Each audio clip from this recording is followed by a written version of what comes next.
24 तारीख का दिन मंगलवार का दिन है, सप्तमी तिथि विद्यमान है। होलाष्टक भी इस दिन आरंभ होंगे। ग्रह नक्षत्रों के दृष्टिकोण से जो परिवर्तन का योग बन रहा है वो आपके लिए कहीं ना कहीं हिम्मत को भी जगाएगा, और ख़ास तौर पर कहा गया कि हिम्मत जब जाग जाती है तो सब प्रकार से जिस दिन केवल आपको पुरुषार्थ को जगाने की आवश्यकता है, सही विजन के साथ कार्य करने की ज़रूरत है, और वो रास्ता बन गया है। ग्रह परिवर्तन की तरफ चले गए, चंद्रमा परिवर्तन की तरफ चले गए रात्रि में, और सुबह से जो योग बन रहा है वो आने वाले विशेष तौर पर दिनों में एक नया पुरुषार्थ करने का रास्ता आपके लिए खुलता दिखाई दे रहा है। लेकिन ध्यान रखना, होलाष्टक आरंभ हो रहे हैं, ये पुरुषार्थ जब करते हैं तो खास तौर पर कहीं ना कहीं चीज़ों को ठीक रखना चाहिए, पुराने गड्ढों को भरने का प्रयास करना चाहिए। लेकिन यहाँ होलाष्टक के समय में मंगल की युति जिस प्रकार से राहु और सूर्य के साथ हो रही है, शुक्र के साथ हो रही है, बुध के साथ हो रही है, ये कहीं ना कहीं होलाष्टक में कुछ ना कुछ विघ्न, रंग में भंग डालने का कार्यक्रम बना सकते हैं। आस्तीन के छुपे हुए सांप कहीं ना कहीं निकल कर आपके खिलाफ कार्य करने के योग बना सकते हैं। तो अननेसेसरी जहां आपकी प्रसिद्धि करने का योग बनता है वो कहीं ना कहीं राहु यहाँ बैठने के कारण से, सूर्य के साथ बैठने के कारण से कहीं ना कहीं स्थिति ऐसी बन सकती है कि जो आपके हितैषी हैं वो कोई कहीं ना कहीं आपको नज़र लगा दें। उससे बचने के लिए आपको कार्य करने की ज़रूरत है।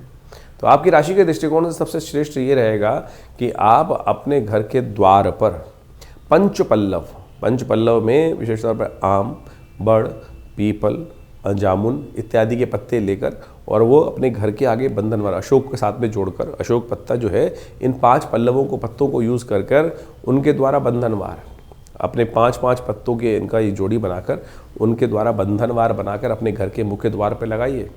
ये भगवान की कृपा से आपके समस्त अनिष्टों को दूर करने का योग बनेगा। और नहीं तो ये जो ग्रहों का योग है वो कहीं ना कहीं इस वक्त ऐसा दिखाई देता है कि इस होलाष्टक पे कोई ना कोई आपके खिलाफ कुछ ना कुछ षड्यंत्र रचने की योजनाएं बनती दिखाई दे रही हैं, जो आपके सम्मान पर, आपकी नौकरी पर, आपके विशेष रूप से कार्य सिद्धि पर कहीं ना कहीं विघ्न उपस्थित करते दिखाई देंगे।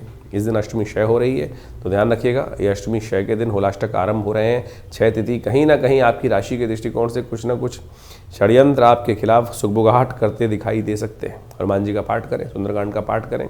हमने विवेकानंद योगाश्रम में इन ग्रहों स्थिति को देखते हुए इस दिन विशेष तौर पर सुंदरकांड का पाठ, हनुमत यज्ञ रखा हुआ है, जिसमें नवग्रह शांति महायज्ञ का कार्यक्रम रखा गया है, जो शाम को 5 बजे से आरंभ होकर सुंदरकांड के पाठ के साथ हनुमान जी को चोला चढ़ाने के साथ चलेगा। माँ भगवती के सानिध्य में उनके दरबार में बैठकर सुंदर ये प्रार्थना का योग है। तो कोशिश करें, हमारे विवेकानंद योगाश्रम दिल्ली में आप भी पधार सकते हैं और सुंदर कार्यक्रम का भाग बनकर प्रसाद ग्रहण कर अपने आप को कृतार्थ कर सकते हैं, भगवान की कृपा का योग बना सकते हैं।